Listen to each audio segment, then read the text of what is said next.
ಪೂಜ್ಯಾಯ ರಾಘವೇಂದ್ರಾಯ ಸತ್ಯಧರ್ಮರಥಾಯ ಚ ಭಜತಾಂ ಕಲ್ಪವೃಕ್ಷಾಯ ನಮತಾಂ ಕಾಮಧೇನುವೆ. ಓಂ ಶ್ರೀ ಗುರು ರಾಘವೇಂದ್ರಾಯ ನಮ. ರಾಯರಿದ್ದಾರೆ, ರಾಯರಿದ್ದಾರೆ, ರಾಯರಿದ್ದಾರೆ. ಎಲ್ಲರಿಗೂ ಒಳ್ಳೆಯದಾಗಲಿ. ಸ್ವಾಮಿ ನಮಸ್ಕಾರ. ನಮಸ್ಕಾರ, ಹೇಗಿದ್ದೀರಾ? ಎಲ್ಲಿಂದ ಬಂದಿರೋದು? ಯಾದಗಿರಿಯಿಂದ. ಸ್ವಾಮಿ ನೀವು? ಬೀದರಿಂದ. ಓಕೆ, ಚೆನ್ನಾಗಿದ್ದೀರಾ? ನೀವು ಸ್ವಾಮಿ? ನಾನು ಬೀದರಿಂದ ಬಂದಿದ್ದೀರಾ? ಓಕೆ ಸ್ವಾಮಿ, ನೀವು ಬಿಡಿ 4 ಕೋಟಿ ಮಹಾರಾಜರು ನೀವು. ಒಳ್ಳೆಯದಾಗಲಿ. ನೀವಮ್ಮ? ಗುಲ್ಬರ್ಗದಿಂದ ಬಂದಿದ್ದೀರಾ? ಒಳ್ಳೆಯದಾಗಲಿ. ತಾಯಿ ನೀವು? ಚಿಂಚೋಳಿಂದ. ಅಮ್ಮ ನೀವು? ಬಿಜಾಪುರದಿಂದ ಬಂದಿದ್ದೀರಾ? ರಾಯರು ಗೊತ್ತಲ್ಲಮ್ಮ? ರಾಯರು ಗೊತ್ತಲ್ವಾ? ಎಷ್ಟು ಜನಗಳಿಗೆ ಇವತ್ತು ಅನುಗ್ರಹ ಮಾಡ್ತಾಯಿದ್ದಾರೆ ಅಂದರೆ, ನಾವು ಏನು ಅಂದ್ಕೊತೀವಿ ಈ ಕೆಲಸ ಆಗಬೇಕಾ, ಹಾಗೇ ಬಿಡುತ್ತೆ. ಆದರೆ ಸ್ವಲ್ಪ ತಾಳ್ಮೆ ಇರಬೇಕು, ನಂಬಿಕೆ, ತಾಳ್ಮೆ ಇವೆರಡೂ ನಮ್ಮಲ್ಲಿತ್ತು ಅಂದರೆ ನಮ್ಮ ಕೆಲಸ ಕಟ್ಟಿಟ್ಟ ಬುತ್ತಿ. ಈಗ ಮಕ್ಕಳು ಕಾಲೇಜ್ಗೆ ಹೋಗ್ಬೇಕಾದ್ರೆ, ಸ್ಕೂಲ್ಗೆ ಹೋಗ್ಬೇಕಾದ್ರೆ ಟಿಫಿನ್ ಬಾಕ್ಸ್ ನಾವು ಹೆಂಗೆ ಕಟ್ಟಿಡ್ತೀವಿ, ಆ ಥರದಲ್ಲಿ ರಾಯರು ಕಟ್ಟಿಟ್ಬಿಡ್ತಾರೆ. ನೀನು ಕೆಲಸ ಆಗುತ್ತೆ ಮಗನೇ, ಚಿಂತೆ ಮಾಡಬೇಡ ನೀನು. ಯಾಕಂದರೆ ಮನುಷ್ಯರ ಪಾದ ಹಿಡಿಯೋದು ಬೇಡ, ನಾವು ರಾಯರ ಪಾದವನ್ನು ಹಿಡಿಯೋಣ. ನಾವು ರಾಯರ ಪಾದವನ್ನು ಹಿಡಿದ್ರೆ ನಮ್ಮ ಕೆಲಸ ನಾವೇನು ಅಂದುಕೊಂಡಿರ್ತೀವಿ ಅದೆಲ್ಲ ಯಶಸ್ವಿ ಆಗುತ್ತೆ. ಗುರು ರಾಘವೇಂದ್ರ ಸ್ವಾಮಿಯವರಿಗೆ 4 ಕಣ್ಣುಗಳಿದೆ. ಅದು ಆರಾಧನಾ ಟೈಮಲ್ಲಿ 2 ಕಣ್ಣು, ಅವತ್ತು 4 ಕಣ್ಣು ಓಪನ್ ಮಾಡಿರ್ತಾರೆ. ಆರಾಧನಾ ಟೈಮಲ್ಲಿ ಆಗಸ್ಟ್ 18ನೇ ತಾರೀಕಿಂದ 24ನೇ ತಾರೀಕಿನವರೆಗೂ 4 ಕಣ್ಣನ್ನು ಓಪನ್ ಮಾಡಿರ್ತಾರೆ. ಅವತ್ತು 2 ಕಣ್ಣು ಎಲ್ಲ ಭಕ್ತಾದಿಗಳನ್ನು ನೋಡುತ್ತಾ ಕುಳಿತಿರ್ತಾರೆ. ಇವತ್ತು ಬೃಂದಾವನದಲ್ಲಿ ಜೀವಂತವಾಗಿದ್ದಾರೆ. 2 ಕಣ್ಣು ಭಕ್ತಾದಿಗಳನ್ನು ನೋಡ್ತಾ ಕುಳಿತಿದ್ದಾರೆ. ಇನ್ನು 2 ಕಣ್ಣು ದೇವರಲ್ಲಿ ಜಪ ಮಾಡುತ್ತಾ ಕುಳಿತಿದ್ದಾರೆ. ನಿಮ್ಗೆ ಏನು ಕಷ್ಟ ಇದೆ ಆ ಕಷ್ಟಕ್ಕೆ ಎದುರಿಕೆ ಅಂದರೆ ಆ ಕಷ್ಟ ಭಯ ಆಗಬೇಕು ಅಂದರೆ ನನ್ನ ಹೆಸರನ್ನು ಹೇಳು, ಕೂಗಿ ಹೇಳು. ಇವತ್ತು ಹುಷಾರಿಲ್ಲ, ಹಾಸ್ಪಿಟ್ಲಿಗೆ ಹೋಗಬೇಕು, ಜ್ವರ ಬಂದಿದೆ ಅಂದರೆ ನೀನು ಭಕ್ತಿಯಿಂದ ನನ್ನನ್ನು ಪೂಜೆ ಮಾಡ್ತಾಯಿದ್ದೀನಿ, ನೀನು ಯಾವ ಹಾಸ್ಪಿಟ್ಲಿಗೂ ನಾನು ಕಳಿಸ್ಕೊಡುವುದಿಲ್ಲ. ನೀನು ಭಕ್ತಿಯಿಂದ ನನ್ನನ್ನು ಪೂಜೆ ಮಾಡು, ನೀನು ಹಾಸ್ಪಿಟ್ಲಿಗೆ ಹೋಗೋದೇ ಬೇಡ. ಹಂಗಾಗಿ ಗುರು ರಾಘವೇಂದ್ರ ಸ್ವಾಮಿಯವರು 700 ವರ್ಷ ಬೃಂದಾವನದಲ್ಲಿ ಜೀವಂತವಾಗಿ ಕುಳಿತಿದ್ದಾರೆ. ಮಕ್ಕಳಿಲ್ಲಾರ್ದವ್ರಿಗೆ ಮಕ್ಕಳು ಅನುಗ್ರಹ ಮಾಡ್ತಾಯಿದ್ದಾರೆ. ಆಸ್ತಿ ಕಳ್ಕೊಂಡವ್ರಿಗೆಲ್ಲ ಆಸ್ತಿ ಸಿಕ್ಕಿದೆ. ಮನೆ ಇರಲಾರ್ದವ್ರಿಗೆಲ್ಲ ಮನೆ ಅನುಗ್ರಹ ಮಾಡಿದ್ದಾರೆ. ಯಾರು ದುಡ್ಡು ಕಳ್ಕೊಂಡಿದ್ದಾರೆ, 40 ಲಕ್ಷ, 50 ಲಕ್ಷ, 80, 1 ಕೋಟಿ ಇಷ್ಟೆಲ್ಲ ದುಡ್ಡು ಕಳ್ಕೊಂಡವ್ರಿಗೆ ಮತ್ತೆ ರಿಟರ್ನ್ ಹಿಂದೆ ತಿರುಗಿಸಿದ್ದಾರೆ. ಅಂದರೆ ಅದು ಆಗೋದು ಯಾರ ಕಡೆಯಿಂದ ಅಂದರೆ ಗುರು ರಾಘವೇಂದ್ರ ಸ್ವಾಮಿಯವರ ಕಡೆಯಿಂದ ಮಾತ್ರ ಸಾಧ್ಯವಾಗಿದೆ. ಅದಕ್ಕೆ ರಾಯರನ್ನ ನಂಬಿ ಕೆಟ್ಟವರು ಯಾರೂ ಇಲ್ಲ. ರಾಯರನ್ನ ನಂಬಿ ಲಕ್ಷಾಂತರ ಜನರ ಬದುಕನ್ನೇ ಬದಲಾಯಿಸಿದಂಥ ಮಹಾನ್ ಗುರುಗಳು ಗುರು ರಾಘವೇಂದ್ರ ಸ್ವಾಮಿಯವರು.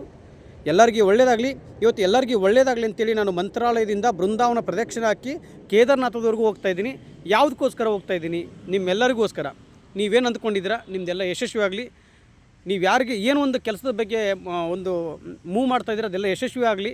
ನಿಮ್ಮ ಕೆಲಸ ಒಂದು ಸಕ್ಸಸ್ ಆಗಲಿ ಅಂತ ಹೋಗಿ, ಎಷ್ಟೋ ಜನಗಳು ಮಕ್ಕಳಾಗಲಿ ಅಂತ ಒಂದು ಕೇಳ್ಕೊಂಡು ಶಿವದೇವರು ಪ್ರತ್ಯಕ್ಷವಾಗೇ ಆಗ್ತಾರೆ ಅವರು ನನಗೆ. ಈ ಬಿಸಿಲಲ್ಲಿ ಈಗ ಅಯ್ಯಪ್ಪ ಸ್ವಾಮಿ ಮಾಲೆ ಹಾಕ್ದವ್ರು ನಡ್ಕೊಂಡು ಹೋಗ್ತಾರೆ, ಬೆಂಕಿಯಲ್ಲಿ ನಡೆದುಕೊಂಡು ಹೋಗಿ ಅಯ್ಯಪ್ಪ ಸ್ವಾಮಿ ದೇವ್ರನ್ನ ಆಶೀರ್ವಾದವನ್ನು ತೊಗೊಂಡು ಬರ್ತಾರೆ. ಇವತ್ತು ನನ್ನ ಬೆಂಕಿಯಲ್ಲೇ ನಡೆಸ್ಕೊಂಡು ಕರ್ಕೊಂಡು ಹೋಗ್ತಾ ಇದ್ದಾರೆ. ಕಾಲು ಸುಡ್ತಾ ಇರುತ್ತೆ, ಅಷ್ಟು ಕಾಲು ಸುಟ್ಟು ಮೊನ್ನೆ ಒಂದು ಘಟನೆ ನಡೀತು. ಅಲ್ಲೇ ದೇವಸ್ಥಾನದಲ್ಲಿ, ಬೇಡ ಆ ದೇವಸ್ಥಾನ ಹೆಸರು ಹೇಳೋದು ಬೇಡ, ಅರ್ಚಕರ ಹೆಸರು ಹೇಳೋದು ಬೇಡ. ಆ ಸ್ವಾಮಿ ನನ್ನನ್ನು ರಾತ್ರಿ 10 ಗಂಟೆ ಆಗಿತ್ತು, ನಾನು ಮಲಗಿದ್ದೆ. ಸ್ವಾಮಿ ನಾನು ಇಲ್ಲಿ ಮಲಗ್ತೀನಿ, ಇಲ್ಲಿ ಮಲಗಬೇಡಿ, ಕಳ್ತನ ಆಗಿದೆ, ಬೇಡ ಅಂತ ನನ್ನನ್ನು ಕಳಿಸಿದಂಥ ಸಂದರ್ಭದಲ್ಲಿ ಏನಾಯಿತು, ಸ್ವಾಮಿ ಕಾಲು ನೋವಾಗಿದೆ, ಇನ್ನು ಎಲ್ಲೂ ಹೋಗಲಿ, ನಾನು ಇಲ್ಲೇ ಮಲಗ್ತೀನಿ, ಮೊನ್ನೆ ದೇವಸ್ಥಾನ ಕಳ್ತನ ಆಗಿದೆ, ಇಲ್ಲಿ ಮಲಗಬೇಡಿ ಅಂತ ಹೇಳಿ ಕಳಿಸ್ಬಿಟ್ರು. ಆ ಸ್ವಾಮಿ ಈ ವಿಡಿಯೋ ನೋಡ್ತಿರ್ತಾರೆ.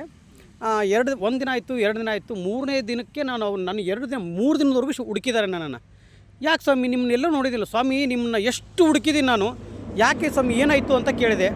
ಸ್ವಾಮಿ ನಿಮ್ಮನ್ನ ಅವತ್ತು ನಾನು ದೇವಸ್ಥಾನದಲ್ಲಿ ಮಲ್ಕೊಳ್ಳಿ ಅಂತ ಬಂದಾಗ ಇಲ್ಲಿ ಮಲಗಬೇಡಿ ಹೋಗಿ ಅಂತ ಕಳಿಸಿದೆ ನಾನು, ನೀವು ನಾನು ವಿಡಿಯೋ ನೋಡಿದಿರಾ ಅಂತಂದೆ. ಇಲ್ಲ ಸ್ವಾಮಿ ನಾನು ಯಾವ ವಿಡಿಯೋನೂ ನೋಡಿಲ್ಲ ಅಂತಂದರು. ಮತ್ತು ಯಾಕೆ ನನ್ನ ಬಗ್ಗೆ ನಿಮ್ಗೆ ಏನು ಗೊತ್ತಾಯಿತು ಅಂತ ಕೇಳಿದೆ. ಬಂದು ಸುಡು ಬಿಸಿಲಲ್ಲಿ ಕಾಲು ಹಿಂಗೆ ಅಡ್ಡ ಬಿದ್ದು ನನ್ನ ಪಾದವನ್ನು ಹಿಡಿದು ಬಿಟ್ಟಿದ್ದಾರೆ. ಯಾಕೆ ಅಂದೆ. ಸ್ವಾಮಿ ನನಗೆ ನಿಮ್ಮ ಬಗ್ಗೆ ಗೊತ್ತಿರಲಿಲ್ಲ, ದಯವಿಟ್ಟು ಕ್ಷಮೆ ಇರಲಿ ಅಂದ್ರೆ. ಅಯ್ಯಯ್ಯೋ ನಾನು ಕ್ಷಮಿಸುವಷ್ಟು ದೊಡ್ಡವನಲ್ಲ, ನೀವು ಮಂತ್ರಾಲಯಕ್ಕೆ ಹೋಗಿ ಬನ್ನಿ, ನಿಮಗೆ ಒಳ್ಳೆಯದಾಗುತ್ತೆ ಅಂತ ಹೇಳಿ ಕಳಿಸಿದೆ. ಅಂದರೆ ಗುರು ರಾಘವೇಂದ್ರ ಸ್ವಾಮಿಯವರು ಅಲ್ಲಿ ಸೂಚನೆ ಕೊಟ್ಟರು.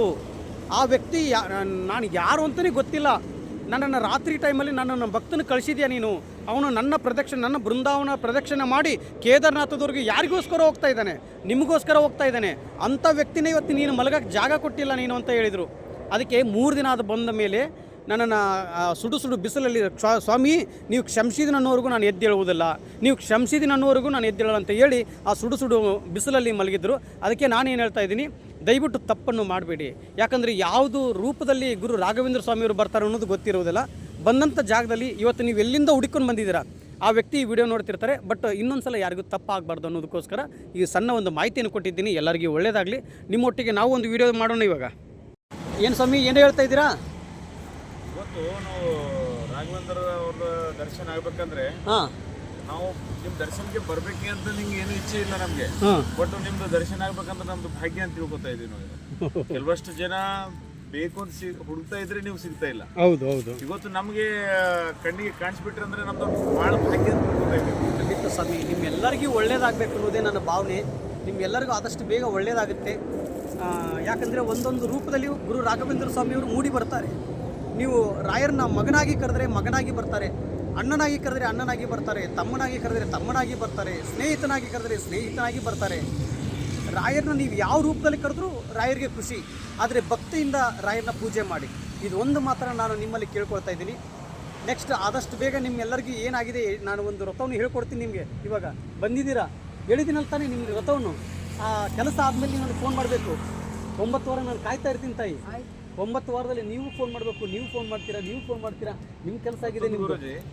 ಇವತ್ತು ನಾನು ಬಹಳಷ್ಟು ಓಡಾಡ್ತಾ ಇದ್ದೀನಿ.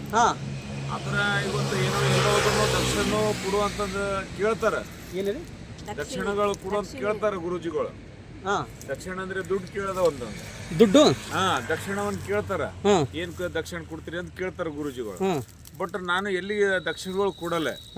ನಾನು ದೇವ್ರು ಎಲ್ಲಷ್ಟು ಕೊಟ್ಟಿದ್ದನಾಗ ನಾನು ಕೊಡ್ತೀನಿ ಅಂತ ಹೇಳಿ ನಾನು ಕೊಡಲ್ಲ. ಬಟ್ ಇವತ್ತು ಏನ್ ಬಂತ ಏನೋ ನನಗೆ ಗೊತ್ತಿಲ್ಲ. ನಾನು ನಿಮ್ಗೆ ದಕ್ಷಿಣ ಅಂತ ಕೊಡ್ತಾ ಇದ್ದೀನಾಗೆ ಆ ದಕ್ಷಿಣವನ್ನು ನಮಗೆ ನೀವು ರಿಟರ್ನ್ ಆಗಿ ಕೊಟ್ಟಿದ್ದಂದ್ರೆ ಮೊಟ್ಟ ಮೊದಲಾಗಿ ನಾನು ನೋಡ್ತಾ ಇದ್ದೀನಿ. ಅಂದ್ರೆ ದುಡ್ಡನ್ನು ಇವತ್ತು ನೋಡಿ ನಿಮ್ಗೆ ಬೇಡ ಅಂಬೋದು ಒಂದು ನಿಮ್ಮಲ್ಲಿ ಮೈಂಡ್ನಲ್ಲಿ ಇಟ್ಕೊಂಡಿರ್ತಾವೆ. ಯಾರು ದುಡ್ಡು ಕೊಟ್ಟರು ಜೇಬ್ನಾಗ ಇಟ್ಕೋತಾರೆ, ಮತ್ತೆ ಬನ್ನಿ ಅಂತ ಕೇಳ್ತಾರೆ. ಬಟ್ ನೀವು ತಗೊಂಡಿದ್ದ ದುಡ್ಡು ನಿಮಗಿದು ಇಷ್ಟ ಆಗಲಿ ಅಂತಂದೇಳಿ ನಿಮ್ದು ಇದು ಹೇಳ್ತಾ ಇದ್ರಲ್ಲ, ಅದು ಬಹಳ ದೊಡ್ಡ ವಿಷಯ ಅಂತಂದೇಳಿ ನಾನು ಹೆಮ್ಮೆ ಪಡ್ತಾ ಇದ್ದೆ. ಯಾಕಂದ್ರೆ ದುಡ್ಡು ತಗೋತಾರ ಅಷ್ಟೇ, ಕೊಡೋದಿಲ್ಲ. ಹೌದು, ಕೊಡೋ ಗುರುಜಿ ಅಂದ್ರೆ ಇವತ್ತು ನಾನು ನೋಡ್ತಾ ಇದ್ದೀನಿ. ಇರಲಿ, ಇನ್ನೊಂದು ವಿಚಾರದಲ್ಲಿ ನೀವು ಹೇಳ್ತಾ ಇದ್ದೀರಾ ದುಡ್ಡು ಕೊಟ್ಟರೆ ವಾಪಸ್ ಕೊಡ್ತಾ ಇದ್ದೀರಾ ಅಂತ ಹೇಳ್ತಾ ಇದ್ದೀರಾ. ಆ ದುಡ್ಡು ತೊಗೊಂಡು ಏನು ಮಾಡಲಿ ಸ್ವಾಮಿ? ಇವತ್ತು ನಿಮ್ಮ ಪ್ರೀತಿ ವಿಶ್ವಾಸದಿಂದ ಎಲ್ಲಿಂದ ಹುಡುಕೊಂಡು ಬಂದಿದ್ದೀರಾ? ಸಾಕು, ಅಷ್ಟೇ ಸಾಕು. ಇವತ್ತು ಮನುಷ್ಯನ ಸಂಪಾದನೆ ಮಾಡ್ಕೊಳ್ಳೋದು ತುಂಬ ಕಷ್ಟ. ಆದರೆ ಕೆಡಿಸ್ಕೋಬೇಕಂದ್ರೆ ಸೆಕೆಂಡಲ್ಲಿ ಕೆಡಿಸ್ಕೊಂಡ್ಬಿಡ್ಬೋದು ಮನುಷ್ಯತ್ವವನ್ನು. ಆದರೆ ದುಡ್ಡು ತೊಗೊಂಡು ಎಷ್ಟೋ ಜನ ನೋಡಿ, ಬೇಡ ಅವೆಲ್ಲ ದುಡ್ಡು ಬೇಡ, ಬಿಟ್ಟಾಕಿ ನಿಮ್ಮ ಪ್ರೀತಿ ವಿಶ್ವಾಸ ಕೊಟ್ಟಿದ್ದೀರಲ್ಲ, ನಿಮ್ಮ ಮನೆ ಮಗನ ಥರ ನನ್ನನ್ನು ಅಂದುಕೊಂಡಿದ್ದೀರಲ್ಲ, ಅಷ್ಟೇ ಸಾಕು ನನಗೆ. ನಿಮ್ಮ ಮನೆ ಮಗ ಅಂದುಕೊಂಡು, ಅಯ್ಯೋ ಈ ನನ್ನ ತಾಯಿ ಅಲ್ಲಿಂದ ಬಿಡ್ತಾ ಇಲ್ಲ, ಅಲ್ಲಿಂದ ಅಡುಗೆ ಮಾಡ್ಕೊಂಬಂದು ಹೋಳಿಗೆ ಊಟ ತಿನ್ನಿಸೋದೇನು, ಅಯ್ಯೋ ನನ್ನ ತಾಯಿ ನಿನ್ನ ಮಗನಿಗಾದರೂ ತಿನ್ನಿಸಿದೇ ಇಲ್ಲ, ನೀನು ನನಗೆ ತಿನ್ನಿಸ್ತಾ ಇದೆಯಾ ತಾಯಿ, ಅಷ್ಟು ಒಳ್ಳೆಯದಾಗಲಿ. ಇನ್ನೂ ಹೆಚ್ಚಿನ ರೀತಿಯಾಗಿ ಇದೇ ರೀತಿಯಾಗಿ ಅನ್ನದಾನ ಅನ್ನೋದು ಶ್ರೇಷ್ಠವಾದಂಥ ದಾನ. ನಾವು ವಯಸ್ಸಾದಂಥ ವ್ಯಕ್ತಿಗಳಾಗಲಿ ಯಾರೇ ಆಗಲಿ, ನಾವೇನು ಒಂದು ನಮ್ಮ ಕೈಲೇ ಆದಷ್ಟು ಒಂದು ಸೇವೆಯನ್ನು ಹೊಟ್ಟೆ ತುಂಬ ಊಟ ಮಾಡಿಸ್ತೀವಲ್ಲ, ಅಲ್ಲಿಗೆ ಪಾಪ ಕರ್ಮಗಳು ಮುಕ್ತಿ ಆಯಿತು. ಅದಕ್ಕೆ ನಾವು ಏನೇ ಆಗಲಿ ನಮ್ಮ ಕಷ್ಟಗಳ ಮುಕ್ತಿ ಆಗುತ್ತೆ. ನಾವು ಒಂದು ಸೇವೆಯನ್ನು ಸಲ್ಲಿಸಬೇಕು. ಇಷ್ಟು ಮಾಡೋದ್ರಿಂದ ನಮ್ಗೆ ಒಳ್ಳೆಯದಾಗುತ್ತೆ, ಆಯಿತಾ? ರಾಯರನ್ನ ನಂಬಿ ಕೆಟ್ಟವರು ಯಾರೂ ಇಲ್ಲ. ರಾಯರನ್ನ ನಂಬಿ ಲಕ್ಷಾಂತರ ಜನರ ಬದುಕನ್ನೇ ಬದಲಾಯಿಸಿದಂಥ ಮಹಾನ್ ಗುರುಗಳು ಗುರು ರಾಘವೇಂದ್ರ ಸ್ವಾಮಿಯವರು. ಎಲ್ಲರಿಗೂ ಒಳ್ಳೆಯದಾಗಲಿ. ಪೂಜ್ಯಾಯ ರಾಘವೇಂದ್ರಾಯ ಸತ್ಯ ಧರ್ಮ ರಥಾಯ ಚ ಭಜತಾಂ ಕಲ್ಪವೃಕ್ಷಾಯ ನಮ್ಮ ತಾಂ ಕಾಮಧೇನುವೆ. ಓಂ ಶ್ರೀ ಗುರು ರಾಘವೇಂದ್ರಾಯ ನಮ. ರಾಯರಿದ್ದಾರೆ. ಎಲ್ಲರಿಗೂ ಒಳ್ಳೆಯದಾಗಲಿ.